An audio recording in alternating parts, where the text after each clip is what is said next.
Alors nous arrivons maintenant au temps de la prédication. Donc le titre de ma prédication, « Notre amour pour Dieu est-il le plus grand ?» Donc ça fait écho à ma précédente prédication pour ceux qui étaient là et qui peut-être s'en souviennent, où je vous avais parlé de l'amour de Dieu pour nous, l'amour de Dieu pour nous qui est le plus grand. Et voilà, je vous avais longuement parlé de toutes les façons dont Dieu nous aime, que Dieu nous aime d'un amour éternel, d'un amour inconditionnel, qui nous l'a manifesté au travers de son Fils Jésus-Christ. Et maintenant, ce matin, pour faire suite à ma précédente prédication, je vais vous parler de l'importance pour nous aussi d'aimer le Seigneur. Et enfin, Dieu voulant, il y aura aussi une autre prédication sur l'amour du prochain. Donc c'est un peu une trilogie. Parce que finalement, que nous soyons chrétiens depuis longtemps ou non, nous pouvons nous interroger sur nos motivations. Pourquoi sommes-nous chrétiens ? Pourquoi servons-nous le Seigneur ? Qu'est-ce qui finalement nous motive à persévérer dans ce service ? Est-ce que c'est la crainte d'aller en enfer et de rater le paradis si nous ne persévérons pas jusqu'au bout ? Est-ce que c'est le désir plus ou moins avoué d'obtenir une belle vie sur la terre ou des réponses à nos prières ? Est-ce que c'est le désir des bénédictions de Dieu et de sa présence dans nos vies qui nous motive ? Ou bien encore le désir d'être dans la paix et dans la joie ? Alors toutes ces motivations possibles et imaginables que nous avons d'être chrétiens, le Seigneur lui-même les connaît. Et par égard pour notre faiblesse humaine, Dieu lui-même vient au-devant de ses attentes dans sa parole. C'est ce que, en langage calviniste, on appelle l'accommodement divin à notre humanité. Le Seigneur nous promet de multiples bénédictions et des récompenses si nous le servons jusqu'au bout. Et par-dessus tout, il nous promet le salut et la vie éternelle au-delà de notre existence terrestre qui est bien éphémère à l'échelle de l'éternité. Mais la question que nous pouvons nous poser ce matin est la suivante, et cela nous permettra de sonder notre cœur devant Dieu, comme nous l'avons chanté lors du temps de confession. Devons-nous finalement nous suffire de ces motivations, ou n'y a-t-il pas une motivation bien plus grande et bien plus légitime, à savoir notre amour pour le Seigneur ? Je crois que seul notre amour pour le Seigneur, un amour de plus en plus pur, un amour de plus en plus désintéressé, pourra nous aider à mener une vie chrétienne digne de ce nom, sans calcul, sans arrière-pensée et sans crainte de notre part. Aimer le Seigneur ou ne pas aimer le Seigneur, telle est la question ce matin. En effet, seul un amour authentique pour le Seigneur est la clé pour une vie chrétienne réussie. Alors nous allons lire à ce sujet 4 textes assez courts de la Bible. Les 2 premiers se trouvent dans l'Ancien Testament et les 2 derniers se trouvent dans le Nouveau Testament. Et ces 4 textes, nous rappellent l'importance d'aimer le Seigneur, que ce soit dans l'Ancienne Alliance ou, à plus forte raison, dans la Nouvelle Alliance. Donc ce matin, ce sera encore une prédication thématique, et donc sur 4 textes différents. Donc le premier de ces textes, c'est dans Deutéronome chapitre 6, versets 4 à 6. Deutéronome chapitre 6, versets 4 à 6. « Écoute Israël, l'Éternel notre Dieu est le seul Éternel. Tu aimeras l'Éternel ton Dieu de tout ton cœur, de toute ton âme et de toute ta force. Les commandements que je te donne aujourd'hui seront dans ton cœur. » Un peu plus loin, toujours dans le livre de Deutéronome, au chapitre 30, versets 15 à 20. Deutéronome chapitre 30, versets 15 à 20. « Regarde, je mets aujourd'hui devant toi la vie et le bien, ou la mort et le mal. En effet, je te prescris aujourd'hui d'aimer l'Éternel ton Dieu, de marcher dans ses voies et de respecter ses commandements, ses prescriptions et ses règles, afin de vivre et de te multiplier, afin que l'Éternel ton Dieu te bénisse dans le pays dont tu vas entrer en possession. Mais si ton cœur se détourne de lui, si tu ne lui obéis pas, et si tu te laisses entraîner à te prosterner devant d'autres dieux et à les servir, je vous déclare aujourd'hui que vous périrez. Vous ne vivrez pas longtemps sur le territoire dont vous allez prendre possession une fois le Jourdain passé. J'en prends aujourd'hui à témoin contre vous le ciel et la terre. J'ai mis devant toi la vie et la mort, la bénédiction et la malédiction. Choisis la vie afin de vivre, toi et ta descendance, en aimant l'Éternel ton Dieu, en lui obéissant et en t'attachant à lui. Oui, c'est de lui que dépendent ta vie et sa durée. Et c'est ainsi que tu pourras rester dans le pays que l'Éternel a juré de donner à tes ancêtres, Abraham, Isaac et Jacob. Donc voilà les deux lectures dans l'Ancien Testament qui nous exhortent à aimer le Seigneur, qui exhortaient le peuple d'Israël à aimer le Seigneur, et nous aussi d'une certaine manière. Et nous allons maintenant lire le Nouveau Testament, qui s'adresse plus particulièrement à nous qui sommes chrétiens, donc dans 1 Corinthiens 13, versets 1 à 3. 1 Corinthiens 13, versets 1 à 3. Voici ce que l'apôtre Paul déclare. « Si je parle les langues des hommes et même celles des anges, mais que je n'ai pas l'amour, je suis un cuivre qui résonne ou une cymbale qui retentit. Si j'ai le don de prophétie, la compréhension de tous les mystères et toute la connaissance, si j'ai même toute la foi jusqu'à transporter des montagnes, mais que je n'ai pas l'amour, je ne suis rien. Et si je distribue tous mes biens aux pauvres, si même je livre mon corps aux flammes, mais que je n'ai pas l'amour, cela ne me sert à rien. » Nous allons aller un peu plus loin à la fin du chapitre 13, verset 13.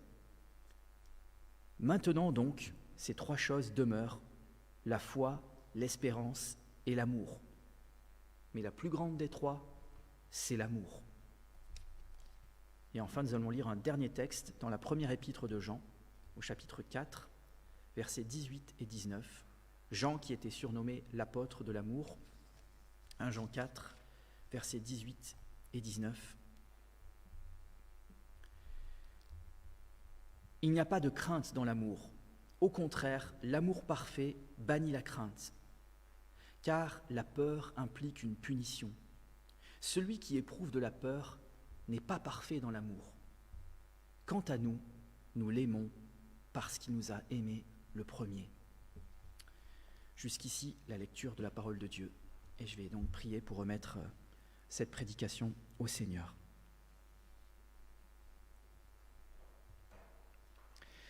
Père céleste, Seigneur mon Dieu, Dieu d'amour, toi qui dis de toi-même dans ta parole à 2 reprises que tu es amour, tu veux ce matin encore nous interpeller, non pas seulement sur l'amour que tu nous portes, mais sur l'amour que nous, à notre tour, nous te portons, un amour bien faible en comparaison du tien, un amour dans lequel bien souvent nous avons failli et trébuché. Tu veux nous interpeller sur nos motivations. Pourquoi sommes-nous chrétiens? Pourquoi te servons-nous? Est-ce de manière intéressée ou de manière désintéressée, par amour pour toi simplement? Aide-nous, Seigneur, ce matin à progresser dans notre amour pour toi. Fais grandir en nous ce désir de t'aimer davantage, de t'aimer de manière entière, sans arrière-pensée, sans calcul, sans crainte. Aide-nous, Seigneur, à t'aimer d'un amour bouillant, et non pas d'un amour au rabais. Donne-nous de nous réengager pleinement ce matin avec toi. Que ton Saint-Esprit ce matin puisse toucher les cœurs de ceux qui sont là, de ceux qui nous écouteront. Que ton Saint-Esprit ce matin puisse verser ton amour dans nos cœurs. Au nom de Jésus-Christ. Amen. Donc juste quelques mots de contexte. Donc les premiers textes que nous avons entendus se situent à l'époque de Moïse, et il est frappant de constater que déjà dès le livre du Deutéronome, donc le 5e livre de l'Ancien Testament, qui se situe pourtant dans le cadre de l'Alliance du Sinaï, c'est un livre qui parle énormément de l'importance d'aimer Dieu et de s'y attacher, et pas seulement de le craindre et de lui obéir. On voit que le Seigneur n'a pas peur dans ce livre d'employer le vocabulaire de l'attachement et de l'amour. Pour ce qui est des deux derniers textes que nous avons lus dans le Nouveau Testament, ils se situent après la résurrection du Christ, dans le cadre de la Nouvelle Alliance. Et ils sont extraits de 2 lettres de 2 grands apôtres du Christ, Paul et Jean. Paul comme Jean mettent tous deux l'accent sur la primauté de l'amour par rapport à toute autre motivation, par rapport à toute autre qualité dans notre service pour le Seigneur. J'y reviendrai au fil de ma prédication.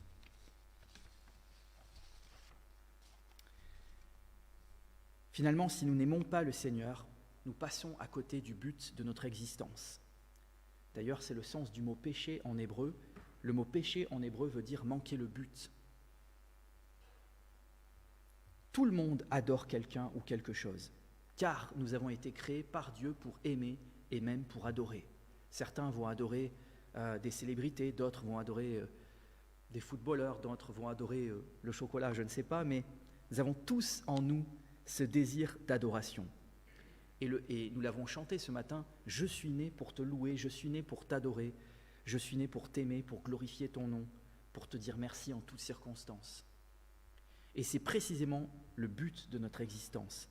Le Seigneur va dire en Ésaïe 43, 21, « Le peuple que je me suis formé publiera mes louanges. » Nous sommes donc faits pour aimer le Seigneur et pour l'aimer d'un amour d'adoration. Un amour d'adoration parce que voilà comment Dieu veut qu'on l'aime, d'après le livre du Deutéronome, vous l'avez entendu. Tu aimeras l'Éternel. Et le commandement aurait pu s'arrêter là, juste se borner à dire tu aimeras l'Éternel. Mais il continue en disant tu aimeras l'Éternel de tout ton cœur, de toute ton âme et de toute ta force. Et Jésus va rajouter aussi de toute ta pensée. On voit ça dans l'évangile de Matthieu 22. Jésus lui-même va dire que ce commandement-là, qu'on trouve dans Deutéronome 6, verset 5, c'est le plus grand de tous les commandements.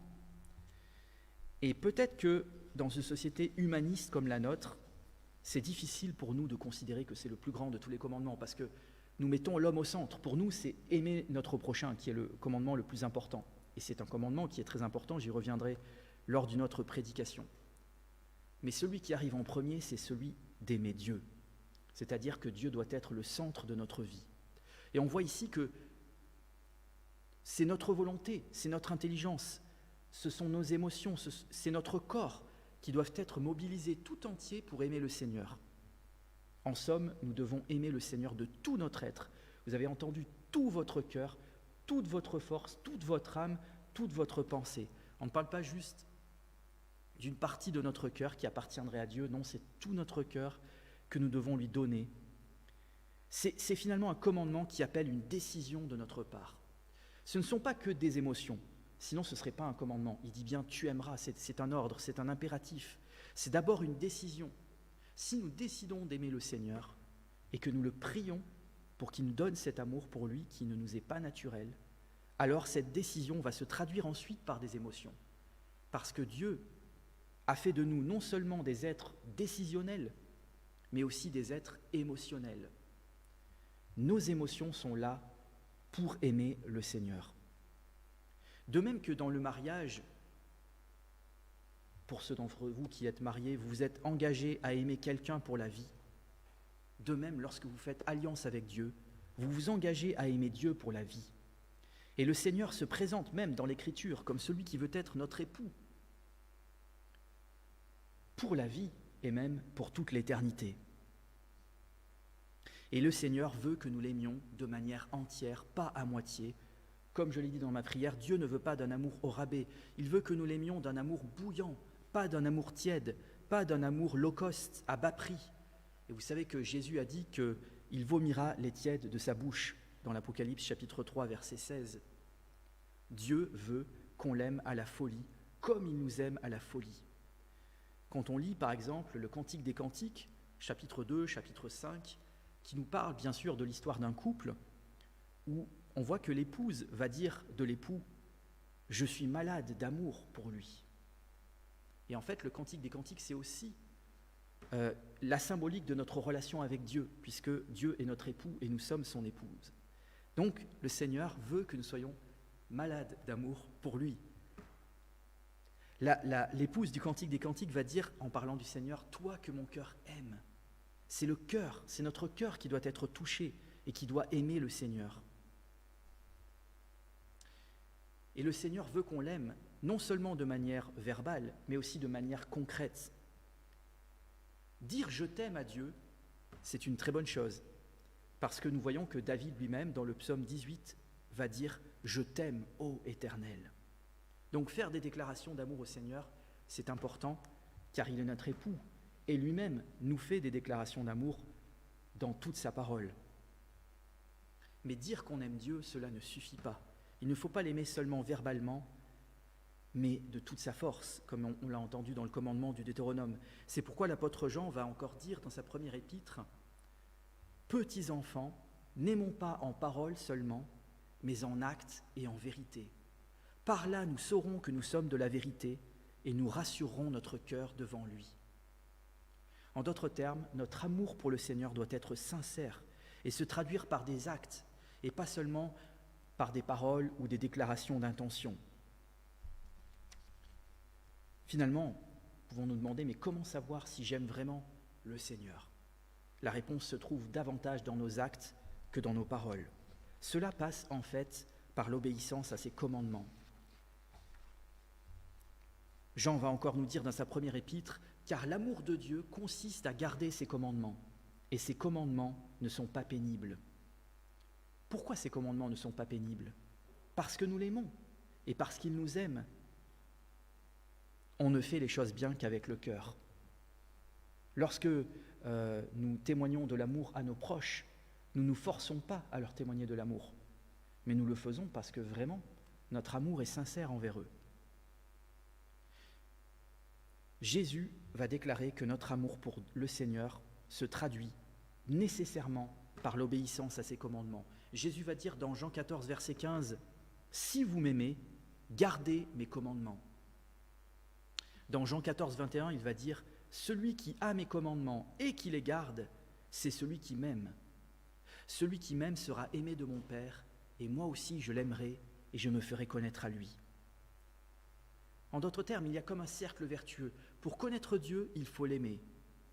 Et pour l'aimer, il faut connaître ses commandements. Comment les connaître ? En lisant la Bible. Mais il ne suffit pas simplement de les connaître, il faut les pratiquer.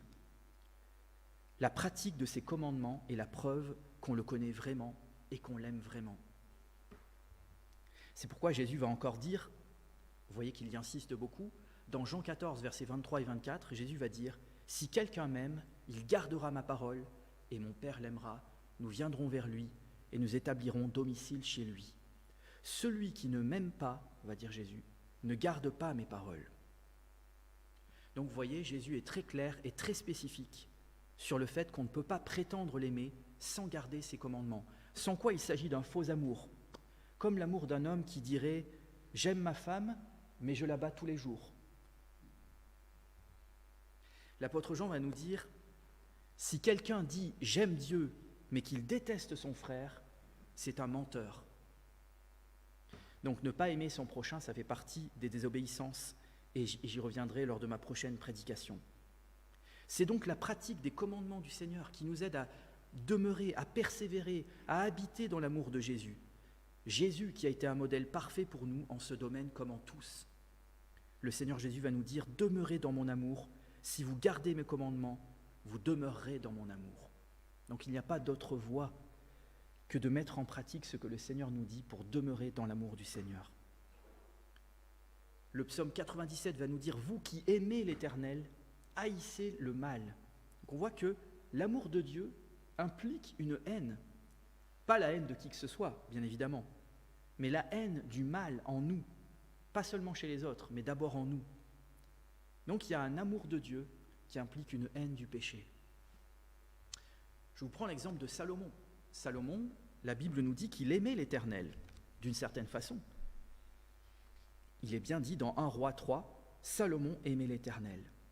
Mais on voit que Salomon était partagé entre deux amours, son amour de l'Éternel d'un côté, mais son amour de ses femmes de l'autre côté, des femmes qu'il entraînait loin de Dieu vers des idoles.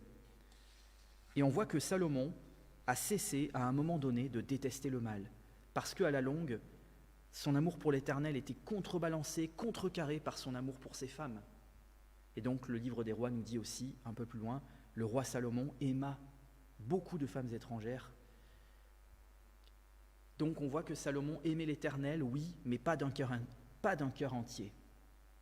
D'où la question suivante, aimons-nous Dieu plus que tout et plus que quiconque? Aimer Dieu par-dessus tout, ça veut dire l'aimer plus que les faux dieux, plus que les idoles, plus que n'importe quoi. On voit dans le livre du Deutéronome aussi, au chapitre 13, que les faux prophètes sont un moyen pour Dieu d'éprouver notre amour et notre attachement pour lui. Dans le Deutéronome, Dieu va dire quelque chose d'incroyable. Il va dire, si jamais il y a un faux prophète qui vient vers vous, il vous parle au nom d'un autre Dieu que moi, il vous annonce quelque chose, cette chose s'accomplit, donc il y a vraiment un miracle. Dieu va dire, en fait, c'est moi qui vous l'envoie. Et il va dire, c'est l'Éternel, votre Dieu, qui vous met à l'épreuve pour savoir si vous l'aimez, lui, de tout votre cœur et de toute votre âme. Et il va mettre en garde son peuple contre les faux prophètes en disant, c'est à moi que vous vous attacherez. Nous avons été créés pour nous attacher. Il est normal de vouloir s'attacher. Nous n'avons pas été créés pour être autonomes, nous ne sommes pas autosuffisants. Mais il faut s'attacher à la bonne personne. Et la bonne personne à qui s'attacher, nous dit la Bible, c'est Dieu. Et non tout ce qui est dans ce monde. C'est pourquoi l'apôtre Jean va aussi dire « N'aimez pas le monde, ni ce qui est dans le monde. Si quelqu'un aime le monde, l'amour du Père n'est pas en lui. » Alors là, quand il parle du monde, il ne parle pas de la nature, il ne parle pas des gens, il ne parle pas de l'univers, mais il parle du monde en tant que régi par Satan, c'est-à-dire toutes les valeurs du monde qui sont contraires aux valeurs de Dieu. C'est pourquoi il va continuer en disant « En effet, tout ce qui est dans le monde, la convoitise qui est dans l'homme, la convoitise des yeux et l'orgueil dû aux richesses vient non du Père, mais du monde. » Donc on voit là deux amours rivaux qui s'affrontent et qui sont incompatibles. L'amour du monde d'un côté, dans ce qu'il a de mauvais, la convoitise, l'orgueil, et de l'autre côté, l'amour du Père. Et on voit qu'il faut choisir entre ces deux amours. De même qu'entre l'amour de Dieu et l'amour de l'argent, c'est l'un ou l'autre, mais pas les deux en même temps. C'est pourquoi Jésus va aussi dire « Personne ne peut servir deux maîtres, car ou il détestera le premier et aimera le second, ou il s'attachera au premier et méprisera le second. Vous ne pouvez pas servir Dieu et l'argent, va nous dire Jésus. C'est impossible. Vous voyez, il dit « Personne ne peut, vous ne pouvez pas. » On voit là le langage de l'impossibilité. On ne peut pas avoir deux attachements en même temps. On ne peut pas avoir deux amours en même temps. Et la Bible nous avertit que dans les derniers jours, il y aura des faux chrétiens qui auront l'apparence de la piété. Donc la piété, c'est l'amour pour Dieu. Donc ils auront l'apparence de l'amour pour Dieu. Mais le texte continue en disant qu'ils en renieront ce qui en fait la force. Et le texte va préciser que ces personnes aimeront davantage l'argent que Dieu, aimeront davantage le plaisir que Dieu. Toute ressemblance avec notre époque serait purement fortuite. Nous vivons dans une société hédoniste qui met le plaisir au centre de nos vies. Nous vivons dans une société capitaliste qui met l'argent au centre de nos vies. Et nous-mêmes, en tant que chrétiens, nous pouvons être contaminés par cette mentalité mondaine. Et nous devons prendre garde à cela, garder notre cœur de telle sorte que Dieu soit toujours le numéro 1 dans notre cœur, avant l'argent, avant le plaisir. Mais ça va plus loin, parce que là, je vous ai parlé du fait que nous devons aimer Dieu plus que n'importe quoi, plus que tout, mais nous devons aussi aimer Dieu plus que n'importe qui. Alors, il est vrai que Dieu nous dit d'aimer notre prochain, mais vous remarquerez que quand il dit « tu aimeras ton prochain comme toi-même », il ne rajoute pas comme pour « tu aimeras l'Éternel » de tout notre cœur, de toute notre force, de toute notre pensée. Ça veut dire que ce n'est pas avec la même ferveur au point que cette personne devienne le centre de notre vie, car c'est Dieu seul qui doit être le centre de notre vie. Sinon, si c'est quelqu'un d'autre que Dieu qui est le centre de notre vie, ça veut dire que quelque part nous avons une idole dans notre cœur. Et c'est pourquoi le commandement d'aimer Dieu est premier avant le commandement d'aimer son prochain. Et celui d'aimer son prochain est second. Ça veut dire qu'il y a un ordre, il y a une priorité.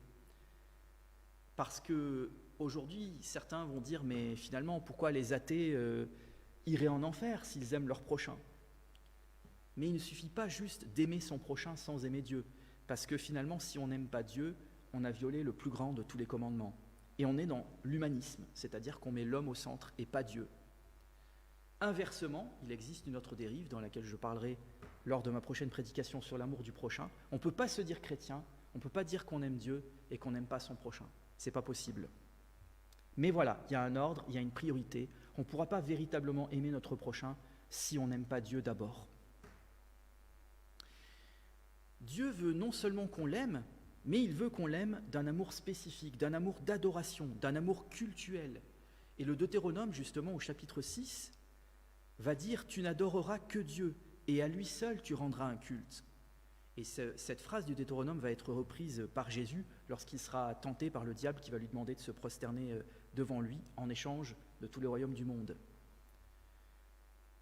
Jésus nous a bien dit que aimer Dieu, c'est le plus grand et le plus important de tous les commandements, qui va de pair avec finalement le premier des 10 commandements. Tu n'auras pas d'autre Dieu devant ma face. Donc, notre amour pour Dieu doit être spécial et spécifique par rapport à tout autre amour dans notre vie. Pour vous donner une illustration, vous n'aimez pas vos enfants de la même manière que vous aimez votre conjoint ou que vous aimez vos amis. Ça ne veut pas dire que vous n'aimez pas vos enfants ou que vous n'aimez pas vos amis, mais ce n'est pas la même sorte d'amour. Et Dieu, lui, veut qu'on l'aime d'un amour d'adoration. De même que l'amour de Dieu pour nous est le plus grand, de même notre amour pour Dieu doit être le plus grand. C'est pourquoi vous avez peut-être déjà entendu cette phrase, si vous êtes vous avez évolué dans une famille protestante, voire même catholique, on n'adore que Dieu. Alors moi, depuis que je suis chrétien, je ne dis plus j'adore telle personne, j'adore le chocolat, mais je préfère dire j'aime beaucoup pour marquer vraiment cette différence. Alors vous me direz, ce n'est qu'un simple mot, mais le mot adorer vient du latin adorare, qui veut dire prier. Donc le mot adorer se réfère quelque part à un culte. Bien sûr, Dieu voit votre cœur.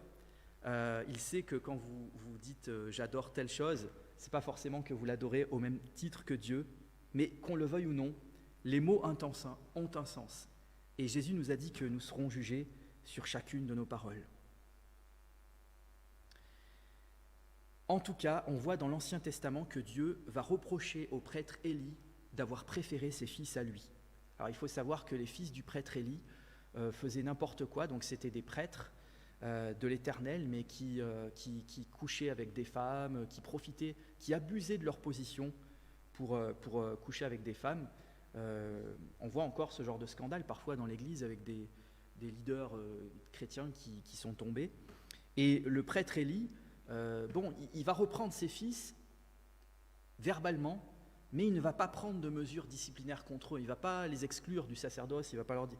Et du coup, Dieu va vraiment être très en colère contre les 2 fils d'Élie, mais aussi contre le prêtre Élie lui-même. Et il va reprocher vraiment au prêtre Élie de n'avoir rien fait, et il va lui dire « Comment se fait-il que tu accordes plus d'importance à tes fils qu'à moi ?» Donc il y avait un déchirement dans le cœur du prêtre Élie, c'est-à-dire que finalement, il aimait plus ses fils que Dieu. Il préférait protéger ses fils plutôt que de protéger l'honneur de Dieu. Et Élie sera vraiment puni en conséquence, puisque l'histoire nous raconte qu'il va mourir de manière brutale, ainsi que ses 2 fils. Alors vous pourriez me dire, bon, ça c'est dans l'Ancien Testament, mais dans le Nouveau Testament, Jésus lui-même va s'exprimer dans le même sens. Parce que Jésus va dire, « Celui qui aime son père ou sa mère plus que moi, n'est pas digne de moi. Et celui qui aime son fils ou sa fille plus que moi n'est pas digne de moi. » Jésus va encore dire, « Si quelqu'un vient à moi sans me préférer à son père, à sa mère, à sa femme, à ses enfants, à ses frères et à ses sœurs, et je vous dirai la suite du verset après, il ne peut pas être mon disciple. » Donc, entendons-nous bien, ça ne veut pas dire que Jésus ne nous dit pas ici de ne pas aimer nos proches, puisqu'on voit même des passages où Jésus va reprendre certains religieux qui négligeaient leurs parents, soi-disant pour Dieu. Et l'apôtre Paul va même dire que celui qui néglige sa famille proche est pire qu'un non-chrétien. Donc Jésus ne nous dit pas de ne pas aimer nos proches, mais Jésus nous dit de l'aimer plus lui. Sinon, le Seigneur nous dit que nous ne sommes pas dignes de lui et que nous ne pouvons pas être son disciple.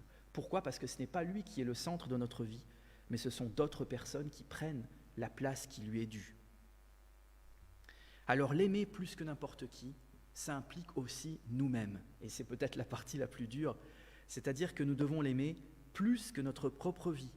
C'est pourquoi Jésus continue en disant, je reprends le verset, « Si quelqu'un vient à moi sans me préférer à son père, à sa mère, à sa femme, à ses enfants, à ses frères et à ses sœurs, et même à sa propre vie, il ne peut pas être mon disciple. » C'est vraiment très fort. Et nous sommes tous en chemin. Je suis loin, très très loin de vraiment réaliser l'ampleur de ce que dit Jésus ici, mais c'est bien ce qu'il dit. Jésus va encore dire, celui qui aime sa vie dans ce monde la perdra, mais celui qui déteste sa vie dans ce monde la conservera pour la vie éternelle. Et là encore, l'Écriture nous met aussi en garde contre le fait qu'à la fin des temps, donc ces fameux faux chrétiens qui auront l'apparence de la piété, donc de l'amour de Dieu, s'aimeront davantage eux-mêmes qu'ils n'aimeront le Seigneur. En grec, ça dit qu'ils seront amoureux d'eux-mêmes. Alors là aussi, toute ressemblance avec notre époque serait purement fortuite dans notre société hyper individualiste, narcissique, égocentrique, dans laquelle on bâtit des égos grands comme des cathédrales. Bien souvent, nous nous faisons passer en premier, mais c'est Dieu que nous devrions faire passer en premier, parce que le Seigneur veut être le premier, le numéro un, puisqu'il nous l'a dit, il est un Dieu jaloux. Et jaloux est même l'un des noms du Seigneur. Pas d'autre Dieu devant ma face, y compris nous-mêmes. Nous-mêmes, nous pouvons être notre propre Dieu, peut-être le Dieu le plus difficile à déraciner que tous les autres dieux que nous pouvons avoir dans nos vies. Mais il y a plus encore, et ce sera là mon dernier point, le point le plus important, notre amour pour Dieu doit être sincère et désintéressé. Un amour sans calcul, sans arrière-pensée. Finalement, nous sommes appelés à aimer le Seigneur pour lui-même et pas seulement pour ce qu'il nous apporte, y compris même ressentir sa présence. Nous ne devons pas aimer le Seigneur seulement pour ce qu'il fait pour nous, mais pour ce qu'il est, même si bien sûr ce qu'il fait reflète qui il est, c'est-à-dire un Dieu d'amour. Nous chantons dans certains chants que nous contemplons, nous sommes venus pour adorer le Seigneur Jésus, pour le contempler. Et finalement, contempler Jésus, l'homme parfait, et sa beauté morale, rien que cela devrait nous suffire pour aimer le Seigneur. Comme le dit le chant « Me voici pour te louer », en toi tout est admirable. Donc si nous voulons adorer quelqu'un, être obsédés par quelqu'un, soyons obsédés par le Seigneur Jésus. Pourquoi un amour désintéressé ? Parce que vous l'avez entendu dans une des 4 lectures que j'ai faites, sans l'amour, nous dit l'apôtre Paul, même une aumône, même le martyre ne servent à rien. Je relis ce qu'il dit dans 1 Corinthiens 13, verset 3, « Et si je distribue tous mes biens aux pauvres, et il dit bien tous mes biens, pas juste quelques biens, et même si je livre mon corps aux flammes, mais que je n'ai pas l'amour, cela ne me sert à rien. » Alors je ne sais pas pour vous, mais je trouve que c'est peut-être un des versets les plus durs et les plus effrayants de toute la Bible. Parce que vous vous rendez compte, le texte me dit quand même que même si je brûlais en martyr pour Dieu, mais qu'au fond de mon cœur, je n'ai pas d'amour véritable pour le Seigneur, cela ne me servirait à rien. C'est pourquoi je reviens à ce que je vous disais, on ne fait les choses bien qu'avec le cœur. Il ne suffit pas de faire les choses par devoir ou dans un intérêt quelconque, mais il faut les faire par amour pour Dieu. C'est le seul mobile valable et acceptable devant le Seigneur. C'est pourquoi l'apôtre Paul, dans la même épître aux Corinthiens, un peu plus loin au chapitre 16, va dire que tout ce que vous faites soit fait avec amour. Il dit bien tout, pas juste certaines choses. Donc c'est notre amour pour Dieu qui doit régir chacun de nos actes. Alors, vous pourriez me dire, mais pourtant, tu as dit au début que c'est l'obéissance au commandement qui montre que nous aimons Dieu. Oui, mais une obéissance formelle au commandement n'est pas une preuve en soi de notre amour pour Dieu. Parce que, aux yeux du Seigneur, nos intentions comptent aussi. Vous savez qu'il est dit que l'Éternel regarde au cœur. Et en particulier, l'Éternel regarde à la véracité et à la sincérité de notre amour pour lui. Alors comprenez-moi bien, l'obéissance est très importante aux yeux du Seigneur, puisqu'il va dire que l'obéissance est plus importante que n'importe quel sacrifice que nous pourrions faire. Mais il faut que ce soit une obéissance par amour. Si cette obéissance est finalement déconnectée de l'amour de Dieu, eh bien, nous tombons dans le même piège que les pharisiens qui avaient le cœur dur et que Jésus a dû reprendre durement. Notre obéissance, si c'est une obéissance purement formelle, n'est plus vraiment une obéissance, mais juste du formalisme religieux. Donc, n'oublions jamais que l'amour doit primer sur tout dans nos vies. L'apôtre Paul, vous l'avez entendu dans la lecture, nous dit que l'amour est la plus grande de toutes les choses, qu'il est la voie par excellence, plus que la foi, plus que l'espérance, plus que tous les dons spirituels, que ce soit la prophétie, que ce soit l'enseignement. N'oublions pas que Dieu est amour et que seul l'amour véritable reflète Dieu et lui est agréable. Un spécialiste de la loi qui voulait mettre Jésus à l'épreuve va finir par dire « Aimer Dieu et son prochain, c'est plus que tous les holocaustes et plus que tous les sacrifices. » Et Jésus va complimenter ce spécialiste de la loi en lui disant « Tu n'es pas loin du royaume de Dieu ». Mais il ne lui dit pas qu'il est dans le royaume de Dieu, il lui dit « Tu n'es pas loin ». Cela nous montre qu'il ne suffit pas d'avoir conscience de cela et de le dire, comme ce spécialiste de la loi et comme moi-même ce matin, mais il faut aussi le pratiquer. Alors peut-être, en entendant tout cela, êtes-vous envahi par la crainte en vous disant que jamais vous n'arriverez à aimer Dieu de cette façon. Je vous rassure, nous sommes tous en chemin et dans la conclusion de ma prédication, je vais vous donner une clé qui va nous aider tous à aimer le Seigneur d'un amour désintéressé. Mais nous arrivons justement à cette notion de crainte qui est incompatible avec l'amour véritable. Et c'était le dernier texte. Il n'y a pas de crainte dans l'amour. Au contraire, l'amour parfait chasse la crainte, car la peur implique une punition. Celui qui éprouve de la peur n'est pas parfait dans l'amour. Donc on voit d'après ce texte de l'apôtre Jean que l'amour devient parfait seulement en l'absence de toute crainte. Alors vous pourriez peut-être me dire, mais pourtant, la Bible n'a de cesse de vanter la crainte de l'Éternel. Par 3 fois, il nous est dit que la crainte de l'Éternel est le commencement de la sagesse. Oui, c'est vrai, la crainte de l'Éternel est le commencement de la sagesse, mais elle n'en est peut-être pas la fin, peut-être pas le but. Le but, c'est l'amour de l'Éternel.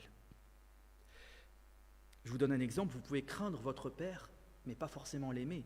Vous pouvez le craindre parce que vous avez peur de son châtiment, mais ça ne veut pas dire que, même si vous lui montrez un respect extérieur, vous l'aimez vraiment. Et en fait, Jésus nous a libérés en fait, de cette crainte du châtiment. Hébreux 2 va nous dire que Jésus nous a libérés de la crainte de la mort. Pourquoi la crainte de la mort ? Parce que la crainte de la mort implique la crainte du châtiment éternel. Ce n'est pas tant l'enfer que nous devons craindre que Dieu lui-même. Et pour cela, la voie par excellence, c'est d'aimer Dieu. La crainte de l'Éternel, c'est plus qu'une peur servile. La crainte de l'Éternel, c'est un respect aimant et révérentiel du Seigneur. Un respect de sa personne. En fait, la vraie peur que nous devrions avoir, c'est pas d'être châtiés par le Seigneur si nous avons péché. C'est plutôt le mal que nous avons fait au Seigneur lorsque nous péchons, la tristesse que nous pouvons lui causer dans son cœur. C'est ainsi que notre amour commence à devenir parfait et que nous commençons à l'aimer de manière désintéressée. Et c'est là où j'en arrive à ma conclusion. Et voici la clé que je vous ai promise. Vous n'aimerez vraiment Dieu que lorsque vous comprendrez qu'il vous aime. Et c'est par là que je termine. Pour pouvoir mieux aimer le Seigneur, nous devons lui demander de nous montrer son amour. Nous avons une prière dans les Thessaloniciens où Paul va dire que le Seigneur dirige vos cœurs vers l'amour de Dieu. C'est finalement le Saint-Esprit qui verse l'amour de Dieu dans nos cœurs. Et finalement, nous ne pouvons pas aimer Dieu si nous ne réalisons pas qu'il nous a aimés le premier.